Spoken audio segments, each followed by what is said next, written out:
近日，藝人郭兆雲被爆出以408萬至438萬買入4個沙田第一城單位之後打算放租，同時郭兆雲係想用14,500蚊放租。假設佢能夠全部以14,500蚊出租，大概一年租金可以收到70萬左右。但喺幾日之後，有新聞講第一城再跌破低價，企理兩房賣出價只有338萬。所以當日都有人喺我預測樓價呢一條片度關心我係唔係估錯市。咁郭兆雲4間加埋一年收租先70萬，咁咪要成一年嘅租先可以填到408萬嗰層樓嘅差價，仲要未計利息雜費。郭兆雲呢次仲唔係蝕到入肉？但事實到底係咪咁樣呢？大家好，我係阿米。當然啱啱條數就梗係唔係咁計啦，因為樓唔係股票。即使係同一個屋苑都好，唔同座向、唔同景觀，個別單位嘅價錢可以同市價有好大分別。你係唔可以用個別單位嘅成交價去分析成個屋苑嘅價格走勢。所以你見到我預測樓價呢一條片係會刪除咗一啲價格偏離嘅單位嘅，咁樣先可以更加有效、理性咁樣去分析樓市。雖然喺新聞入面講嘅都係事實，但係傳媒只要用下唔同嘅文筆手法，就可以吸引到唔同嘅客群，去達到幕後者想達到嘅最終目的。所以你就會喺呢幾日之間睇到沙田第一城嘅價錢係差天共地。但係為咗支持我嘅訂閱者，今次阿米我更加走入沙田第一城，去為大家作出更加詳細嘅分析。所以你要預期呢條片有好多重要嘅內容，並可以扭轉你嘅思想。同時我都建議你可以撳讚。咁日後你就可以喺播放列表入面揾翻呢條片嚟重溫。喺開始之前，我想同大家介紹一下，我哋呢個頻道主要係分享唔同心法同技巧，希望能夠幫助你提升內在靈魂質素，並揾到適合你嘅投資方法，令你走最近嘅路，更快咁達到財務自由。喺度首先祝福幫手撳讚同訂閱我哋嘅朋友，喺睇完呢條片之後，都識得去過濾新聞嘅資訊，同埋揾到幕後嘅人最終嘅目的。而家馬上進入今日嘅內容。首先，我喺度為大家分析翻第一城點解會突然間走出一個新低價出嚟先。睇翻呢單新聞嘅內容，其實係十分之偏頗。你會喺新聞入面見到一啲嘅負面資訊，例如係造價與空宅同層看齊，企理兩房都要再創新低價。再睇埋內文，你會見到同類型嘅大兩房都要415萬，而家只要338萬就買到，係唔係好嚇人先？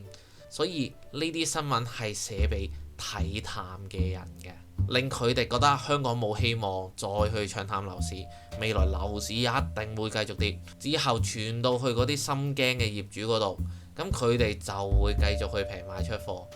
但係呢單新聞又收埋咗幾多資訊冇同你講呢？仲要阿米我入埋第一城去同大家睇。首先，你睇翻呢單新聞入面幅圖，其實已經有好大問題。只係佢用文字同你講企理，其實廚廁先係最值錢嘅地方。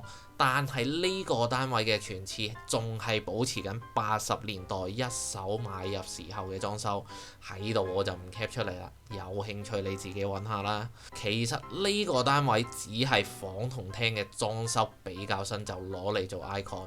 其實唔係個個買家都會接受新嘅廳房舊嘅廚廁嘅，所以呢個單位係會大大減少買家嘅買入意欲。然後你都會發現個單位隻窗係冇景觀嘅，你放大嚟睇係個業主黐啲花紙去遮住個景，而唔係新聞嗰度修整咗。咁個原因都好簡單，就係個單位冇景觀。新聞顯示嘅描述為32座低層 D 室，上手業主喺2010年買入。咁翻查翻資料，你就會發現得一個單位符合描述，就係一樓嘅單位。喺平時啲比較持平嘅報導，一樓係應該會用極低層嚟形容，因為一樓單位好多時候因為景觀欠佳而有一定幅度嘅折價。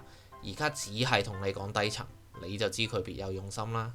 所以我都走入第一城同大家拎翻比較真實嘅數據，就係根據呢一個平面圖 ，D 室係向上係望籃球場嘅方向，而向左係望住30同31座，仲有一條橋。咁我就實地喺條橋度影咗張相。你就見到30座同籃球場，你就預期到338萬賣出嘅就係呢一個單位。你都可以預期向左呢隻窗係望住30同31座，同埋我企喺上面嘅呢條橋仲有個花槽。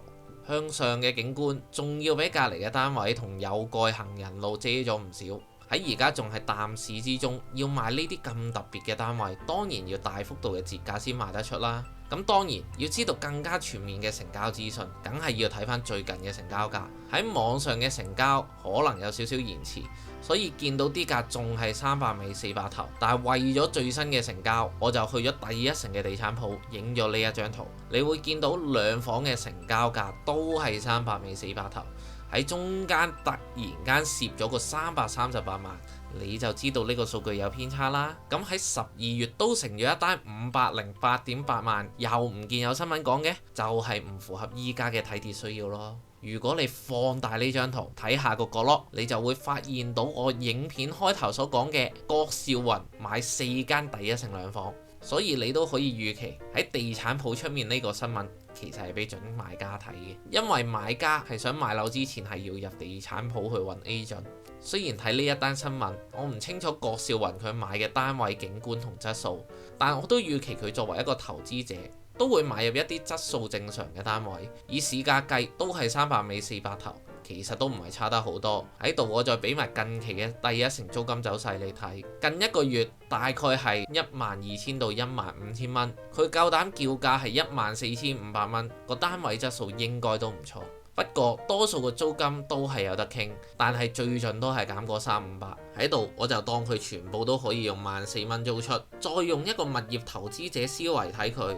假設佢全部都可以做7成按揭，30年期咁樣還款，就知道佢嘅還款額係12824蚊到13767蚊。個結果就係全部都係公平個租，已經有投資價值。不過由於我之前嘅影片太多人話我太多數冇計，例如講雜費啊、維修啊嗰啲，通通我都冇計。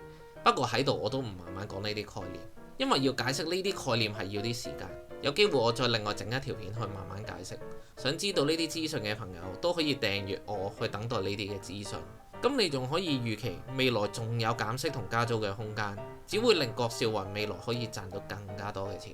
其實我喺1月17號推出樓價預測呢條片，行過成交都睇到投資者係有入貨嘅跡象，從而推斷投資者嘅睇法，再反推未來樓價個走勢。估唔到依家1個月都冇，就有郭少雲呢一單嘅新聞嚟證實咗我嘅觀點。我都唔清楚係唔係有人睇完我條片之後覺得可以大做文章先可以報呢啲新聞出嚟。即使你當郭少雲嗰4個單位都係收完樓之後即刻放租上新聞，但係一般買樓嘅成交期為3個月，即係估計佢買樓都係11月頭嘅事。agent 同記者係冇可能唔知，但係嗰陣時又點解冇人報？你就自己諗下啦。嚟到2月，越嚟越多呢啲新聞出現，例如 Ken Sir 買荃灣中心，你咪又計下 Ken Sir 做7成按揭還30年係唔係公平個租咯？而郭少雲同 Ken Sir 都係出名嘅人，所以先有人去報導啫。之前我呢條片拎出嚟嘅呢單新聞，記者只能夠講投資老手4個字，就只能夠得到網民嘅負評，話係假新聞。喺實際上，香港係有好多冇人識，但係識計數買樓嘅素人投資者。比較出名嘅就係美孚師奶兵團。我睇樓嘅時候都見過一個買過好多次樓，層層樓仲要係富屁嘅資深投資者，但係佢嘅外表係同街市隨處見到嘅阿婆係完全冇分別，而唔係好似電視劇咁會珠光寶氣，只係大眾唔識佢哋啫。而家都開始咗減息週期，所以你都可以預期，而家香港嘅樓價有物業投資者去撈貨，會形成一個底部，所以而家只係一個財富轉移嘅過程。因為樓作為硬通貨，長遠都會因為錢幣貶值而上升，所以有樓點都好過冇樓。咁投資者有能力咪賺到佢哋嘅錢咯。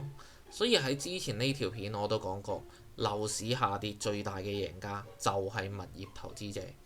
因為佢哋已經有信心做到供售兼備，未來貨幣貶值幾乎100% 發生，樓喺最後都會升。但係呢個睇法係唔符合多數人嘅利益，所以就好多人走出嚟話我累人。咁不如你再睇下呢條片，了解下你手上嘅現金其實係幾咁可笑。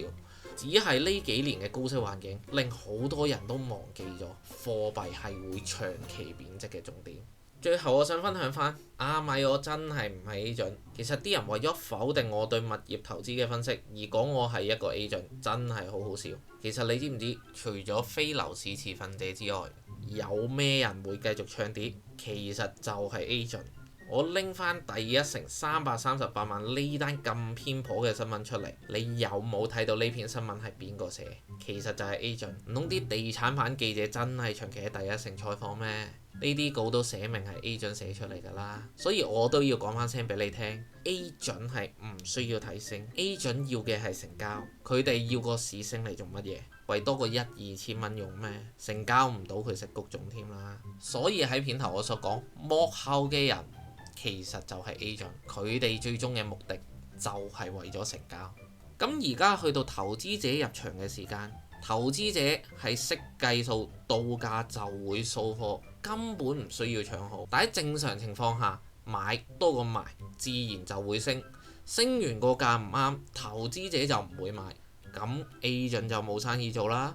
唔出下呢啲新聞，又點嚇啲業主出貨啊？同啲業主講，企理裝修大兩房，依家都係賣338萬，你而家嗰間380萬都有人要就好好㗎啦。咁咪有業主出貨，咪成交到咯。而家又未有用家入場，個息口未再減，投資者又點會同你提價成交呢？不過我都好樂見，而家終於開始有返啲正面嘅新聞，去承認真係有投資者入緊貨。最後都係嗰句，買得樓嘅人都係成年人，你會相信物業投資者去跟佢哋一齊入貨多啲啊？定係相信啲負面得嚟，仲要唔係樓市持份者嘅人叫你買樓等跌？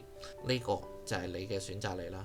以上就係我今期嘅全部內容，感謝你費事將我哋嘅影片睇晒。如果你覺得呢個頻道實用同幫助到你嘅話，記得訂閱呢個頻道，俾多個 like 我，同埋分享呢條片俾你嘅朋友睇。同時祝福睇到呢度嘅你可以早日達到財務自由。我哋下次再見面啦，拜拜。